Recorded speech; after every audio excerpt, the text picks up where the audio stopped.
Hello and welcome. Coming up tonight, how much poorer is Trump's war making us? I'll ask one of the world's top economic brains, Jim O'Neill. Did the Chancellor just announce plans to reunite us with the European Union? I'll ask the Europe Minister, Nick Thomas-Symonds. Pippa and Screeny have a scoop about Angela Rayner, the former Labour Deputy Leader that many Labour members want to see as our next Prime Minister.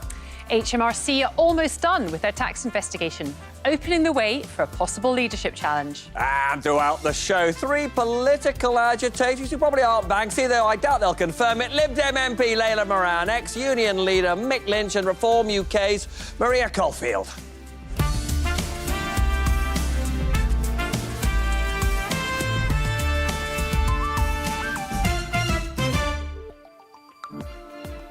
Watcher, here is a question for Keir Starmer.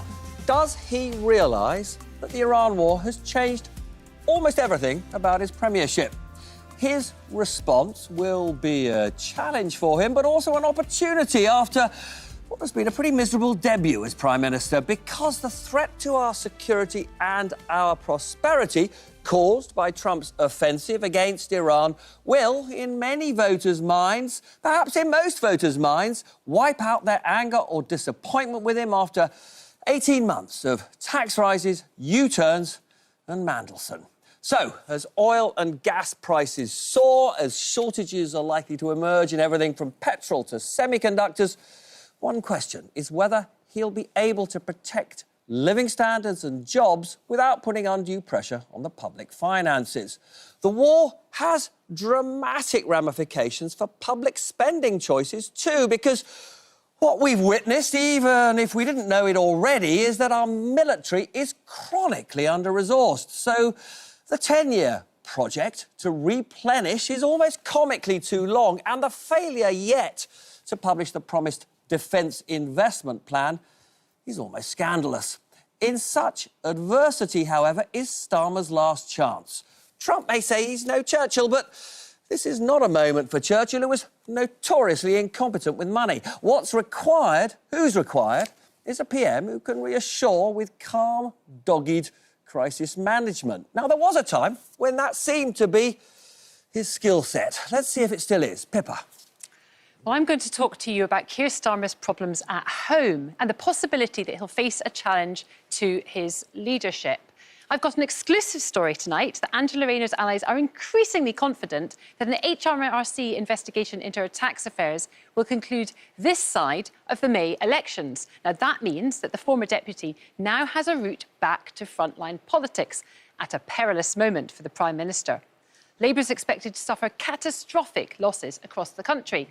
MPs who backed away from triggering a contest last month might not be so reluctant this time. In a speech last night, Rayner warned that the very survival of the Labour Party is at stake and that the government is running out of time. But a challenge wouldn't be straightforward. Starmer has insisted that he's not going anywhere and would fight any contest. Now, Downing Street insiders tell me he won a big personal mandate for change at the last election, and he intends to deliver on it, however hard that might be. Let's take a look at this Survation poll of party members for Labour list. It shows why Rayner's allies think that she'll go for it. In any head-to-head contest between Starmer and likely rivals, only Rayner or Andy Burnham would beat him. But with the Prime Minister so focused on the Middle East crisis and the economic fallout at home, well, voters feel now is the time for a destabilising leadership battle. Robert.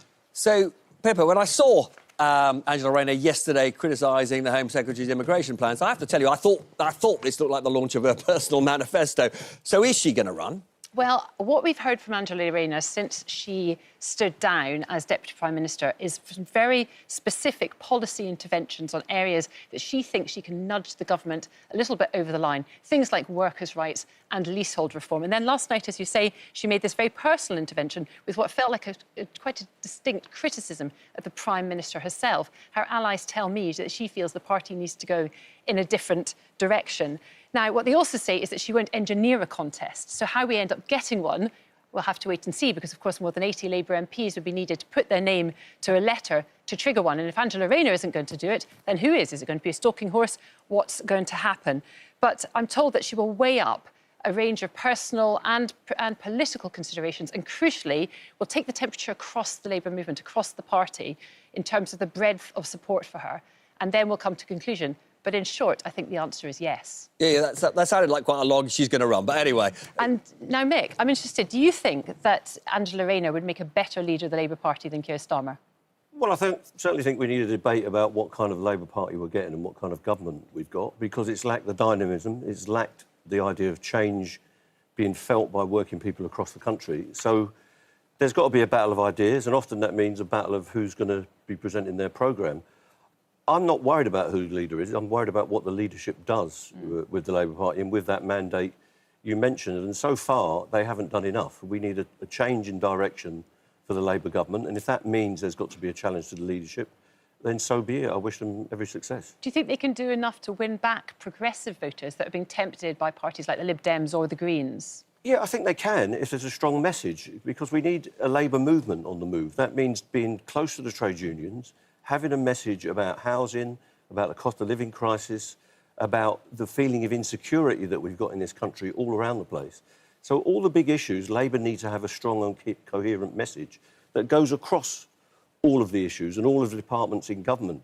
And that's what I think is lacking, is individual measures all the time from this party. And often people are profoundly disappointed by what they hear. So do you think Keir Starmer is over for him? It's finished? Is there anything... I don't think it's over. But if he wants to win any putative election challenge, he's going to have to change his message, because he certainly wouldn't win it on the record in government and his style and his personality and his record on U-turns and all the rest of it that we've heard. He won't win an election defending his record. Maria, if I could ask you something. Wearing your Reform UK hat, there's no question that Angela Rayner is a better communicator than Keir Starmer. Do you think she would be more of a threat to you? I think that Labour have lost the public, to be honest, and it almost doesn't matter who's leading them at the moment, because the British public, you know, since the election, they were promised so much in that manifesto, and Angela Rayner stood on that manifesto. And as you know, it's been said, there's been U-turn after U-turn, and Angela was Deputy Prime Minister for a lot of that. So I think she would be better than Keir Starmer for sure, but I'm not sure that the British public, I think whatever Labour said, similar position to where the Conservatives were before the last general election, is the public have stopped listening to Labour. Can I just ask you, Layla, I mean, look, we may not be engaged directly in the attacks on Iran, but this is a time of war. It is a time of great uncertainty. If Labour were to change their leader, their Prime Minister, in these circumstances, what do you think the British public would say? I think on, you know, how Labour are doing out there, and we are, you know, in the run-up to May elections, I'm doing door knocking, not just in places like Oxfordshire, where we think we're going to do quite well against what is left of the Tory party there, but also places like Birmingham, where actually are classically very Labour-leaning areas who actually that support has fallen away. So I think it's really striking that there are a lot of votes up for grabs, and it's not clear to any party where they're going to go. So I would agree that it's a battle of ideas, not just in the Labour Party, but I would also say to all political parties right now, the world is changing very fast. And with this Iran crisis, I think not just our country is going to be changed very fast as a result. I think the ramifications of what we're seeing could last globally for a number of years still to come. Where we're all going to end up at the end of it, I'm not totally sure right now. Well, yeah, I think you're absolutely right. There's tons more to talk about with all of you. I am now going to, though, go to my first specialist guest, Jim O'Neill, as I described as an economic superbrain, so I need an answer to this, which is... we've seen an absolute surge in the oil price, gas price, disruptions of really vital supplies. So how bad are the economic consequences from this war going to be for the UK, for the world? I don't know, is my honest answer. And I've been through a lot of energy crises. I actually did my PhD during the second one on it. Yeah. And one of the things I learnt was be a bit careful about having too confident a view about where oil prices are going to go. Yep. And the one saving grace, which is why I think until at least a few hours ago, markets in generally were relatively sanguine despite the shock of it all, is if you look at what you might call the forward oil price or the oil price for future delivery. December, yeah. It's significantly lower still than where it's trading in the spot market. Yeah. So the professionals, rightly or wrongly, believe this is just a very short-term supply issue. And that's, I think, linked to what was in my head until a few hours ago, that Trump himself cannot afford for this to keep going on and going wrong. Yeah. And so he'll have to find a way out. But you say until a few hours ago, so it sounds as though you're a bit more pessimistic. Well, I'm a bit shocked that, from what I've seen, that there's reports that the US and Israel have attacked the major gas terminal for domestic citizens of Iran. And as a consequence, Iran has already successfully attacked a major gas field in Qatar. That's right. And which takes the whole thing to a completely new level.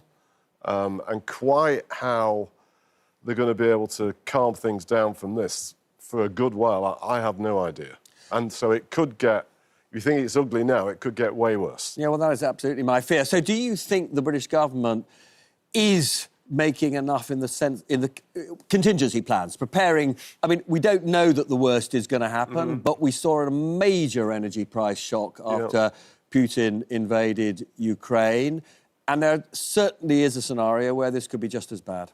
I mean, my default, despite what I've just said, is still that some of the changing powers in the world, and China in particular, is looming on the horizon. Trump, I think he's postponed the date of a formal visit, which was supposed to be in 2 weeks' time. Yeah. But nonetheless, it's still on. And I would have thought, just like in 2008, where the Chinese played a huge role in stopping the carnage that was going on then, the Chinese can play a big role in trying to persuade Iran a little bit, I think. It's interesting that some of the few ships that are going out, I think, are actually still going to China. So the Iranians are not upset with them yet. And so I think the Chinese might play a big role in sort of trying to recreate some image that they lost during COVID, that, you know, we're here to help the world. Without that, this could be extremely messy. And I don't... It is, well, I think it is going to be messy. And there's one other aspect of this which is very much on people's minds. We saw the US Central Bank, the Federal Reserve, holding interest rates today. And the market seemed to be in two minds about whether interest rates are going to go up in America. But what will happen in the UK? Do you expect interest rates to go up this year in the UK? Because there's undoubtedly... inflation is definitely going to go up as a result of what's happened so far. I mean, headline inflation is definitely going to go up. Yeah. But to add to the complexity or the things that are moving so quickly, as was touched on before, the Federal Reserve Board had its latest meeting, and the minutes of it released a few hours ago, and the Fed president said that a number of the voting members had said maybe the next move in interest rates is up there. And so if it's up there, it's going to be up here, isn't it? If it's up there, it changes the way people are going to be thinking about interest rates everywhere. And that's added to what's been a pretty bad close for the US stock market this evening. And so it brings a whole new extra leg into it. Now, taking it all the way back to the 70s, I remember chatting to you off air about it a couple of weeks ago when it started. Yeah. A lot of central bankers have in their heads that you've got to look through a headline price increase from oil and really judge what's going on to real disposable incomes. Yeah. And so the negative effects for the real economy are actually the bigger ones than the shock to prices. Yeah, sure. No, I mean, look, undoubtedly, if costs go up, people are going to spend and invest less, and we get a slowdown. I suspect in some countries, policymakers will still today be thinking like that. Yeah. So they would be against raising rates, but they will be very nervous about it. Yeah. And be watching all sorts of indications about inflation expectations and so on. Now, we understand, as you say, now, one of the things we spend all our time talking about is the importance of growth. Yeah. And, you know, there's no hope for reviving living standards if we don't get the growth rate up in this country. We had a big speech yesterday by the Chancellor, the May's lecture, which was supposedly all about her plans to get the growth rate up. Was she ambitious enough? I kind of feel for her because I think it was a lot clearer, and by choosing three big bets, as she described it, rightly or wrongly, and I think two of them were the right things about getting closer to the EU, and very importantly for things I'm involved in, about more and more for the major cities of the north especially.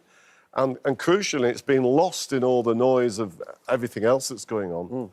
Probably the single most ambitious thing about economic devolution that this country has ever seen, where she has said, and it'll happen in the budget unless things kick it off course, that they will actually implement tax devolution to some degree. Yes, she said that a proportion of income taxes would be devolved to Metro mayors. She didn't tell us how much. She didn't say what they'd be able to do with the money, but as a principle, it sounded radical. It's huge. And linking it to the discussion earlier, it was very interesting to see Andy Burnham across the wires this morning being, quite rightly, in my opinion, very complimentary about that. And it, especially for some parts of the country where, like Manchester, where the momentum is so strong.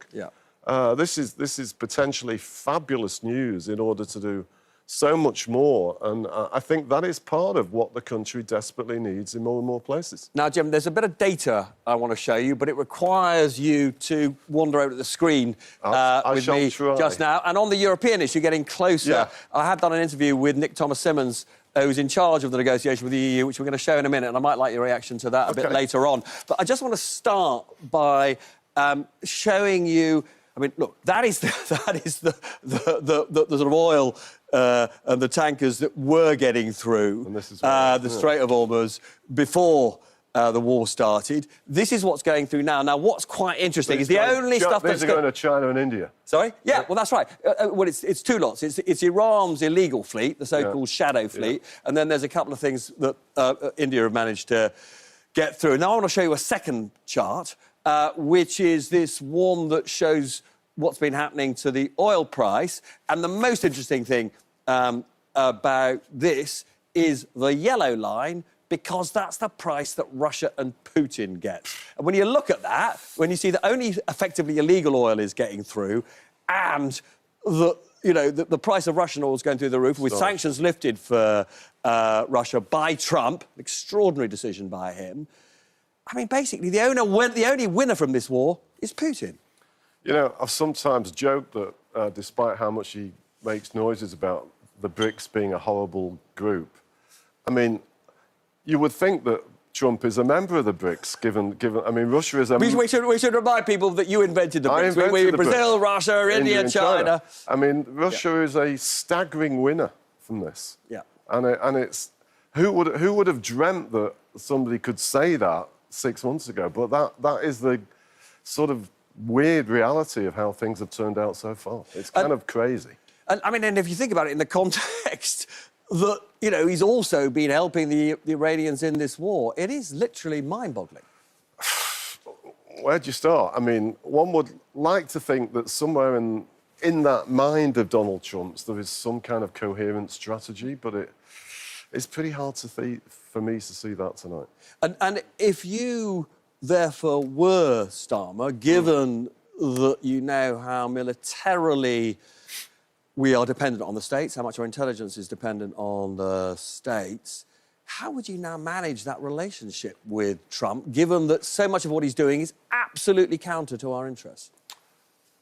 I personally think he's doing... that part of what he's doing pretty well. It's such an incredibly difficult line for him to tread.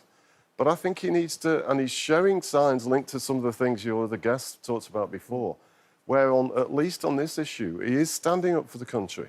And what do I know? But I would have thought it wouldn't be the smartest thing for the Labour Party to start trying to push around for a new leader in these circumstances, because it's pretty tough stuff trying to do that, particularly with such a vocal, sometimes not seemingly always consistent and rational person. Because if you just give in to him, you know, is he going to actually do you any favours after that? Yeah. Not sure he would. Yeah, the not consistently rational person wasn't Starmer, it was Trump, I think.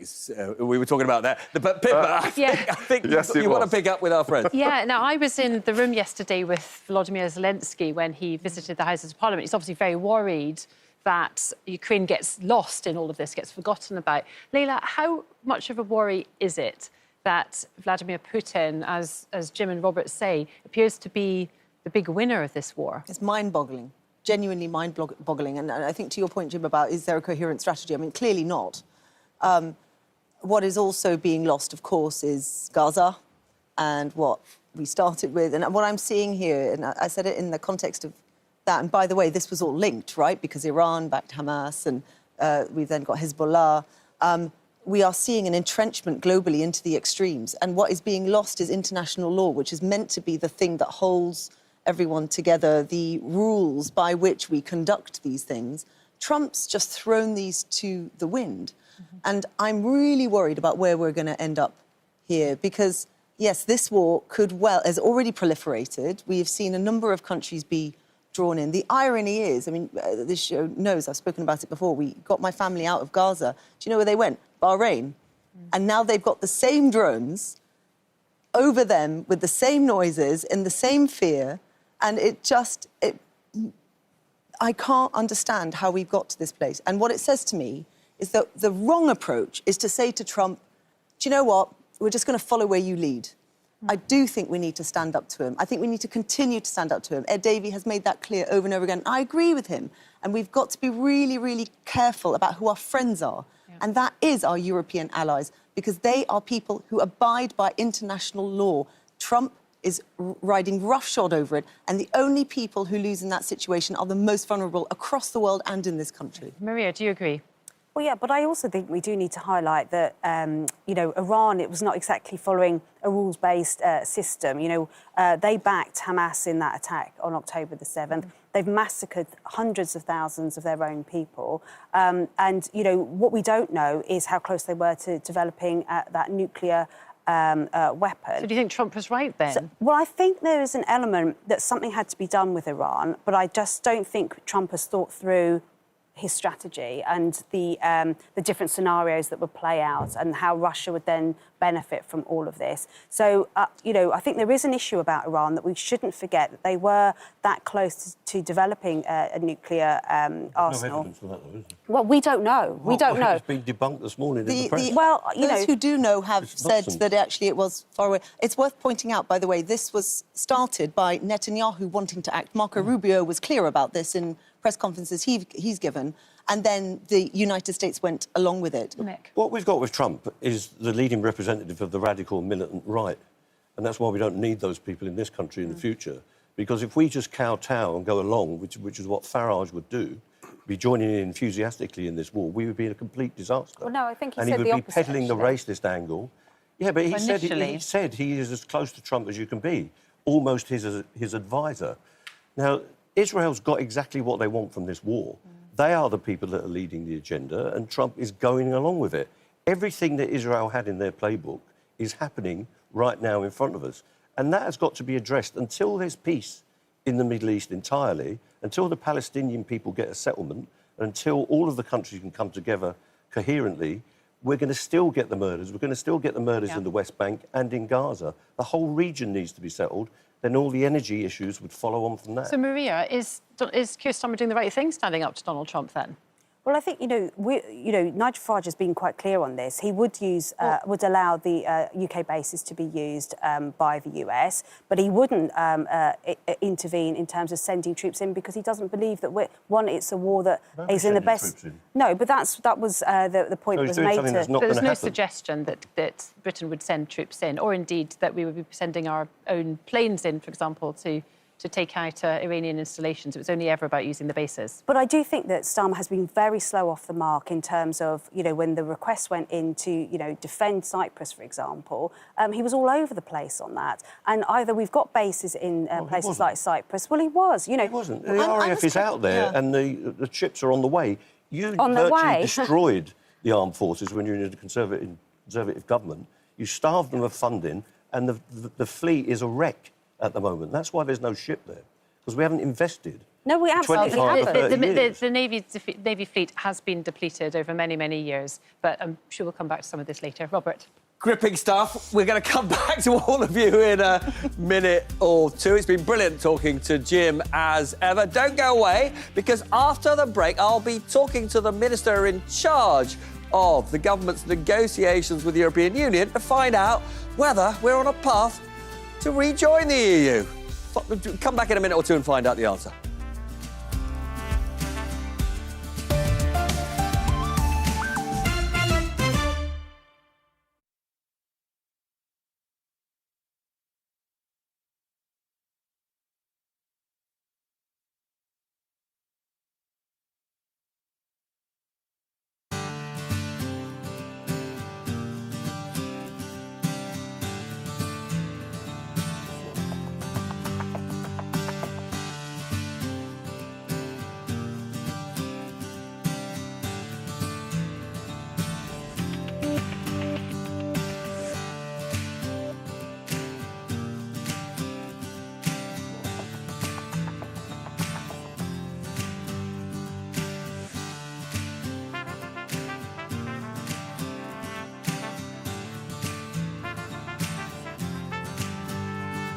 Can't remember. OK, here we go. Welcome to the break. Now, Mick, you retired last May, so we haven't seen a huge amount of you since then. How's retirement treating you? Lovely. I look better, don't I? I should think. I couldn't possibly comment. I'm working on my hairstyle in my retirement to try and get a new image. Delighted to hear it. Have you managed to slow down, or are you still keeping just as busy as you always were? I'm working on the house. I've done a few trips. I've been to Ireland quite a lot, doing a few bits and pieces over there, and looking forward to a bit more leisure. So DIY as a new retirement hobby. But on the subject of retirement hobbies, we've got a bit of a game that we're going to play with you. You've got some political figures here. Now, see if we get this to work. Here we go. Here's some political figures. I'll stand back so that you two can see it as well. You have to match the political figure with their retirement hobby.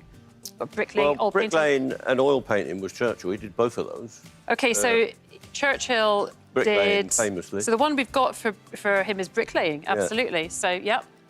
Bricklaying. Did you know that? Well, Boris Johnson invented the bus that's been a disaster. Yes. So I'll put him down for the bus. Well, he famously... It's been scrapped after only 15 years. The Boris bus, but he does, in fact, paint fruit...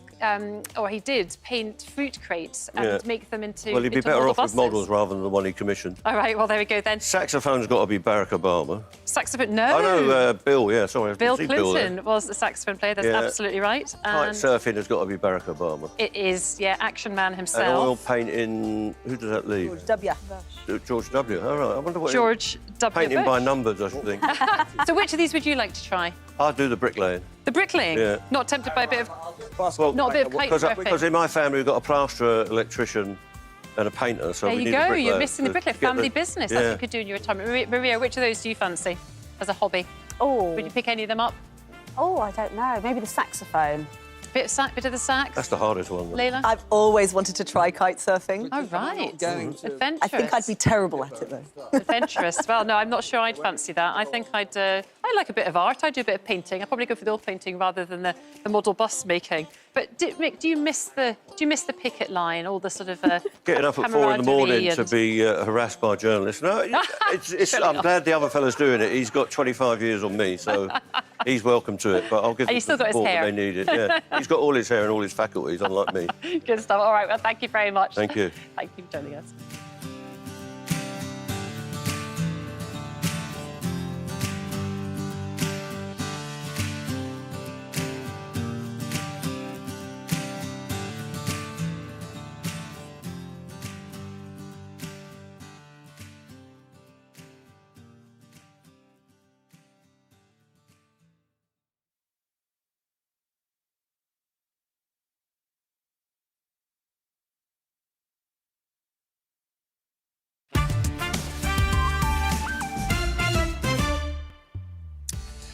Welcome back. In a minute or two, I'll be talking to Nick Thomas-Symonds about Britain's future relationship with the EU. First, Pippa.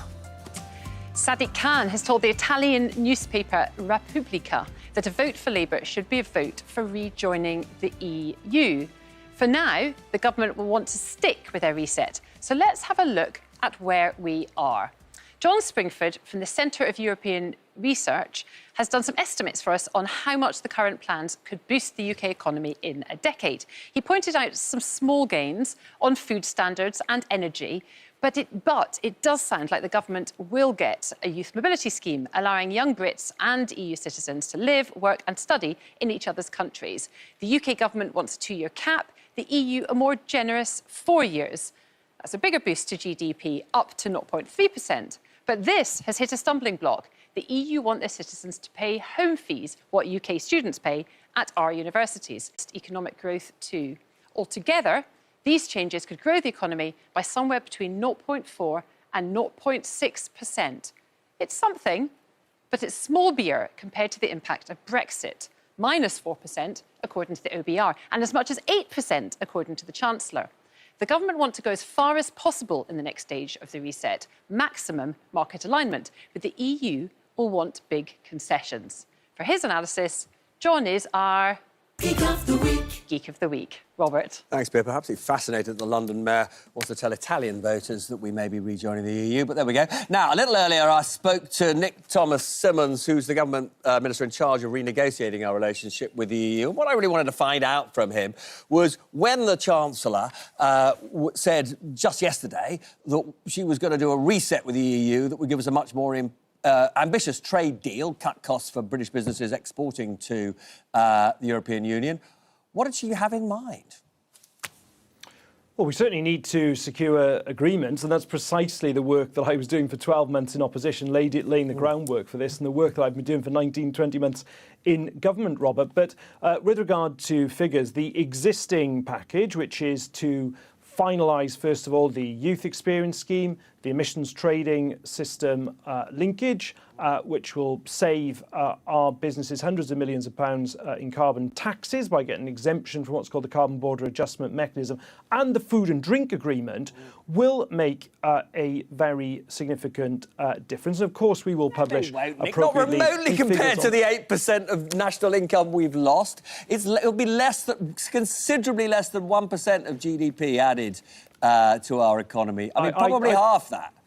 I don't necessarily accept your figures we will publish, but also that doesn't take into account the more ambitious package that we are seeking across alignment with different sectors of the single market. But let me also say this. What are those sectors, though? Because we're all desperate to know what those sectors are. What are those sectors where we'll be...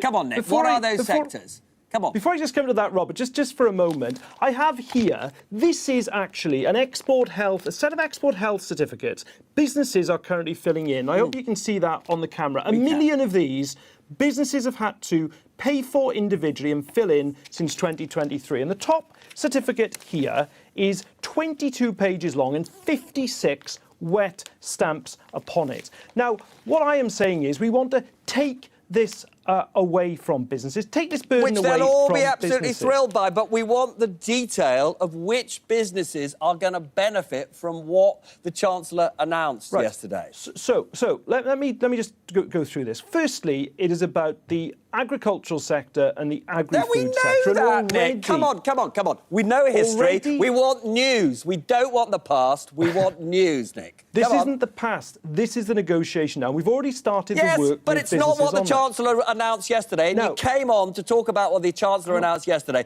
And frankly, if you're not prepared to do that, we might as well call it a day, because I've talked to you about this other stuff in the past. Yes, you have indeed, Robert. And what we will then be moving onto, beyond the sectors I've referred to in terms of this summit, is opening up as we have the electricity trading negotiations. We also know about... Come on, get us on to the new stuff, Nick. We know about all this stuff. This is history. I know it's under negotiation, but the Chancellor was trying to move the agenda on. And I'm just asking you to do what she is trying to do.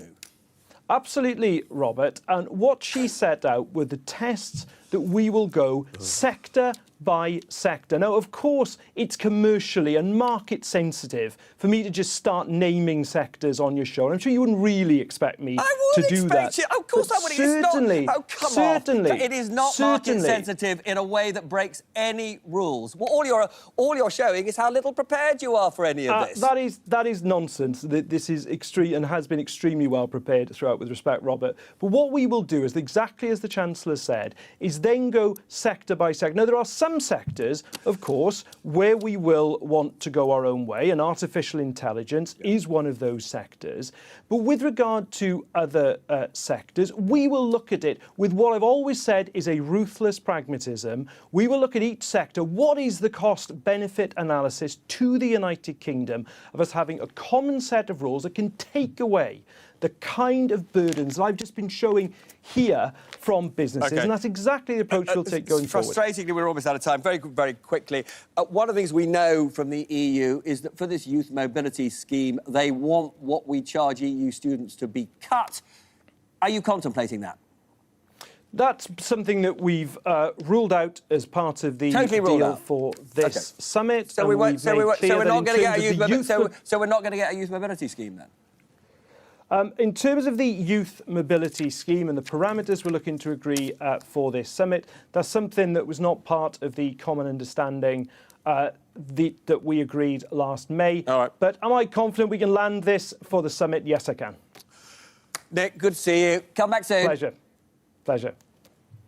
Well, that was a desperately unenlightening interview. I actually know less about the government's EU policy than I did before I did it. But anyway, I think I'm going to take this back to Sadiq Khan, who did have something concrete to say, which is he thinks the Labour Party should go into the next election on a platform of rejoining the EU. You were actually one of those who, as a union leader in favour of Brexit. Do you think relitigating that fight in the next election will be good for Labour? No, and I don't think you should take that step. I don't think the last thing the country needs is another 6 years of debate about in and out of Europe. There's a good debate and a quality debate to be had about what our trading relationships are and other cultural and political relationships. All that needs to be improved, and we were never in favour of chopping down the bridge or blocking up the tunnels or stopping all the ferries, which some people would have done in the Conservative Party. We want a healthy relationship, but we don't want Europe imposing things about public services. For instance, privatisation of rail, which is a big issue, which is in the constitution of the European Union. You have to allow competition. That could affect our health service. It could affect all sorts of issues that Labour may want to stand on. So I think public ownership of water and other utilities can be a big thing, or certainly a public sector controlling mind in those areas may be something that really appeals. And that won't sit with a European Union debate, because it will be impossible inside the European Union to do that. Layla, there is no doubt, however, that public opinion has swung away from Brexit. And one of the things that's quite striking, I mean, we had Zach Polanski on this show actually saying that he could see the Greens actually adopting a formal proposal to rejoin the EU. Do you think their more pro-EU stance is one reason why they have leapfrogged your party in terms of popularity? No, not at all. I mean, on the point of Europe, there is no party that has sung as loudly in our case about Europe than the Liberal Democrats, and we are the most pro-European UK-wide political party, without doubt. But to the, is this a relitigation? We've just discussed how the world is changing with Iran. We've just discussed the issues of our economy and how we're going to shift the dial on making the pound in people's pockets go further. I think it is absolutely right that we are having discussions about how do we improve our trading relationship with Europe. Now, remember, but would you personally want to go further than your current policy, which is basically just rejoining the customs union? What's your personal position? I want us to remember why the European Union was created in the first place. And it was never entirely about trade. It was about ending wars. It was about ending wars. And we are now in a global situation where we cannot rely on our American allies. And this is a time when we reach out to our friends. And one of the ways we do that is we rekindle those trading relationships. Now, the point about rejoining... It sounds to me as though you think that we should be back in the EU. I think we need as close as possible, but will they have us? I mean, look at the discussion that's happened. And with, there is a chance that we're going to have an increasingly divided society. I actually think what we need right now is the closest possible alignment, which for us means customs union, conversations around single market, things that are achievable right now. But as you know, the Liberal Democrats want us back in the heart of Europe. That's obvious. Maria, you presumably would love a general election fought on Brexit over again, wouldn't you? Not necessarily. I mean, we had a referendum, but it was never, most political parties have not honoured that referendum. Let's be honest, since the first 4 years after the referendum was Parliament arguing back and forth between, a Brexit deal. I remember the multiple votes we had in the House of Commons about, option A, B, C or D, instead of just honouring what people voted for. Labour in their manifesto at the last general election promised that they wouldn't rejoin the EU, promised they wouldn't reopen that Brexit debate. If they go into the next election on a platform of rejoining, that would not break their manifesto. But they are trying to rejoin by the back door right now. All these negotiations that they're having is rejoining the EU by the back door. Is that how you see it, Mick? Is it back door? I don't think discussions on trade mean you're joining the EU. You're not taking the laws. You're not putting people in the European Parliament. You're not bound by every thought that comes out of Brussels. Well, trade means exchanges of goods and money. There has to be some quid pro quos. But it shouldn't be the case. We can get sensible relationships with our European friends, which is what they are, without having to go back into the European Union. We shouldn't be giving students from the EU a discounted rate on university fees when our own students in this country are struggling to pay those student loans. Yeah, well, who made them struggle? Well, that was the coalition government. It was before I was in Parliament. But my point being, let's sort out some of the domestic policies before trying to rejoin the EU and give them sweetness. I mean, look, the impact of we've got to zoom out, guys. Zoom out. Like, we've got people on the breadline out there, and we've got defence spending that all parties say that we need to increase. What is the one thing that is going to properly shift the dial on the economy? And it is a much closer than the Labour government has suggested. The circumstances since, forget 10 years ago in the Brexit referendum, the circumstances since the last election have changed. There is an argument for the Labour Party going much further, much faster. But I suppose the point I'd want to put to you, Mick, is if you know, there's the economics, right? And there's the kind of economic agenda you want to see. But in a world which is so dangerous, and where we've got to essentially choose the allies we trust, presumably you would take the view that you have much more faith in our European neighbours than you do in Trump. Well, I'm an internationalist like most people on the left. We believe in treaties and peace. There's no reason why we can't get a sensible defence strategy, a sensible diplomatic strategy, because that's all gone out the window as well. The ability to negotiate. Trump is sending his estate agent and his son-in-law to deal with nuclear treaties. He's doing the same in the Ukraine. Now, Europe, whether it's the EU or Europe in general, including countries that aren't in there, and other friendly actors, such as Canada and the Australians and whoever, need to have an independent view on international relations and peace and the prevention of war. And we're not hearing that from anyone. People are watching people being incinerated and blown to pieces and worried about oil price rather than ending the war. That's what would solve the oil problem. I think we'd all want to end the war. And again, Maria and Layla, there's lots more I want to ask you about, but if you'll just bear with me a minute or two, because we have got to go to a quick break, but tons more of this stuff that matters to all of us in just a minute.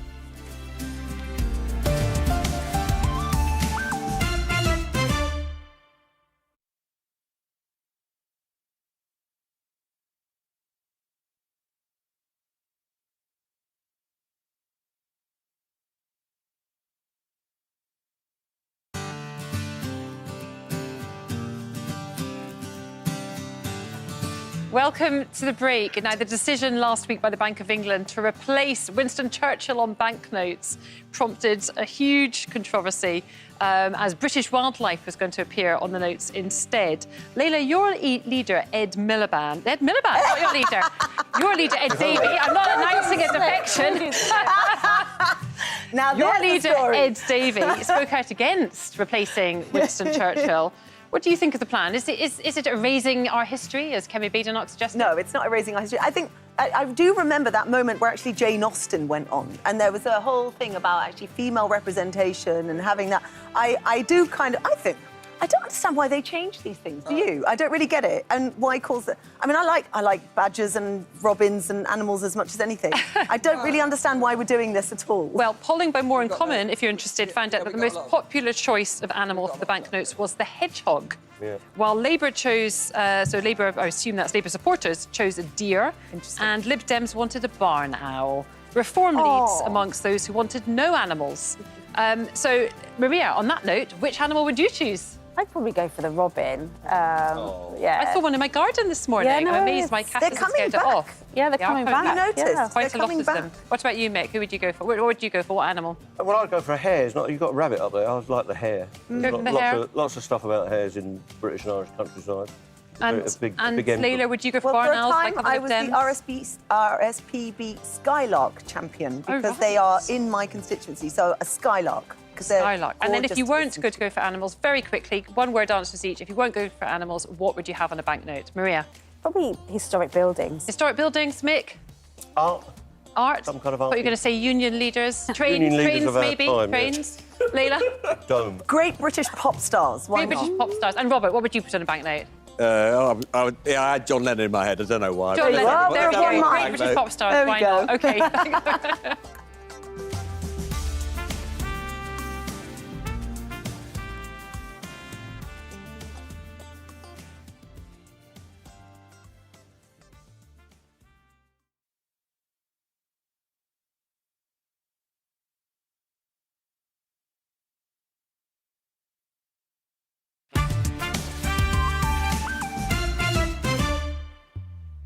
Welcome back. I've still got my brilliant friends with me, but first Pippa's going to show us a couple of front pages, I hope. Yeah, we've got a couple of front pages in already.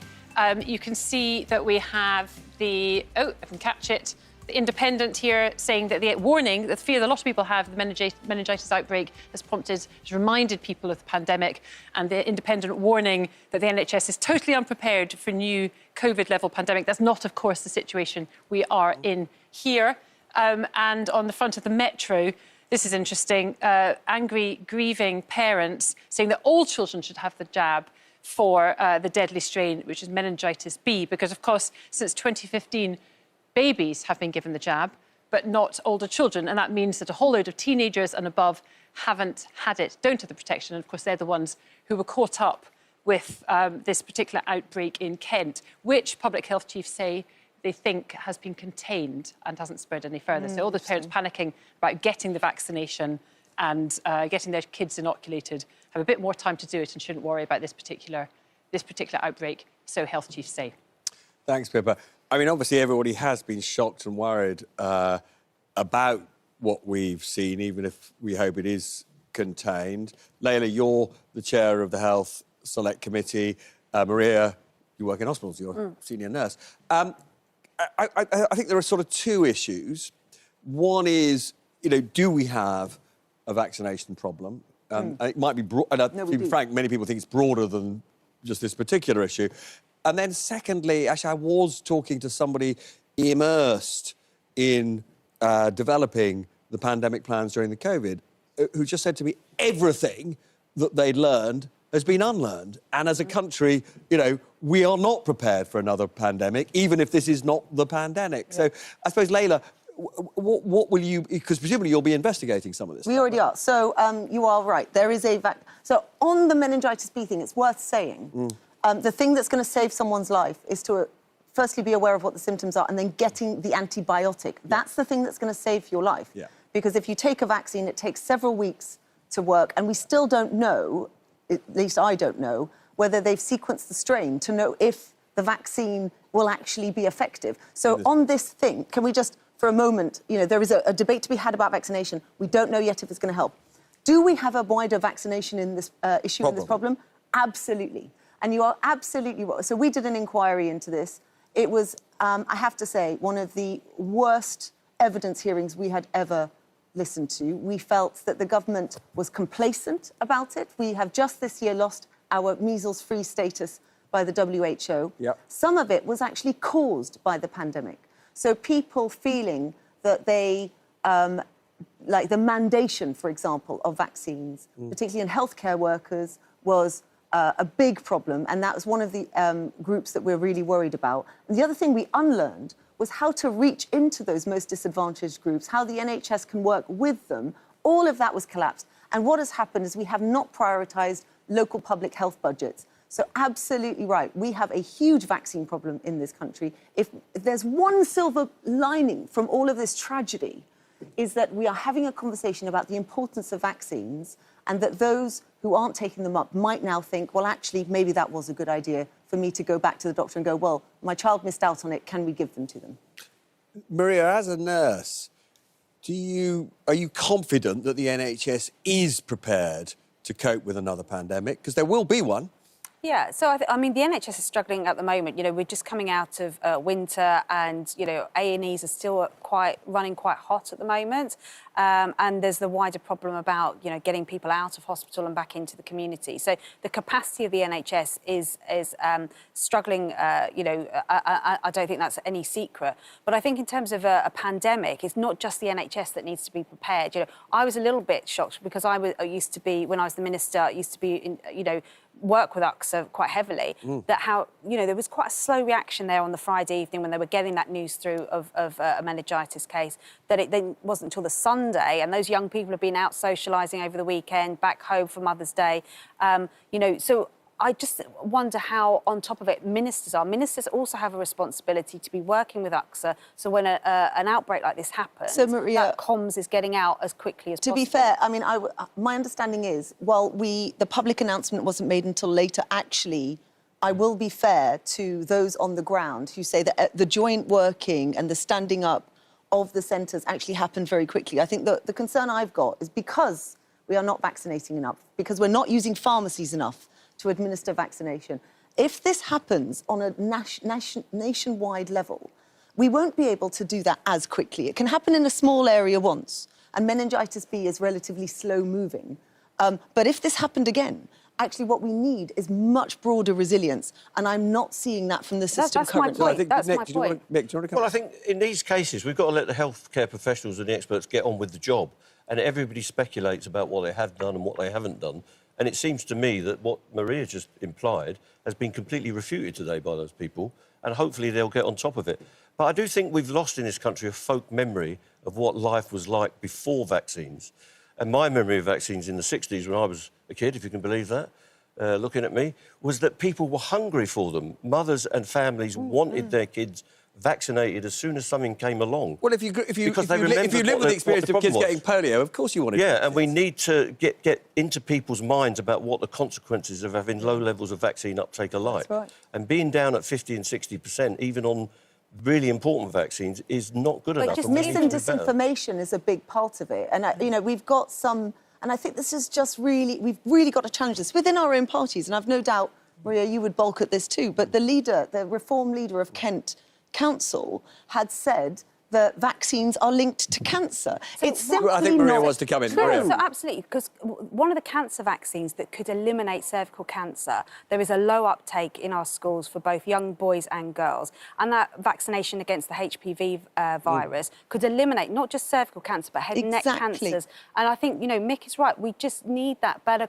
national conversation about the importance of vaccinations, that, you know, they're not mandated, they're voluntary, but if you don't take part, if we don't get vaccinations to a certain level, then they're not going to be as effective as they We need to could challenge be. the anti-science approach of some of our leading politicians like Trump and Kennedy, and no But doubt also many Nigel people... Farage. And I'm Nigel sorry. Farage, I was just He getting to him. suggests, we've got it at a national level, and I just don't know how you stand for it, Maria. So in your answer, profession, Maria. how do you stand for this? But it isn't just about political leaders. You know, it is about... Is it not? Well, they don't No. I mean, the data is there about why people are not coming forward for vaccination. We had an But it issue... doesn't help, does it? We had an issue with a measles vaccine when I was minister, and there was actually cultural issues. People were worried about the makeup of the vaccine that needs to be... Maria, It's not just I'm a very political sorry, but issue. we are out of time. That's it. The sun's out. There's blossom on the trees.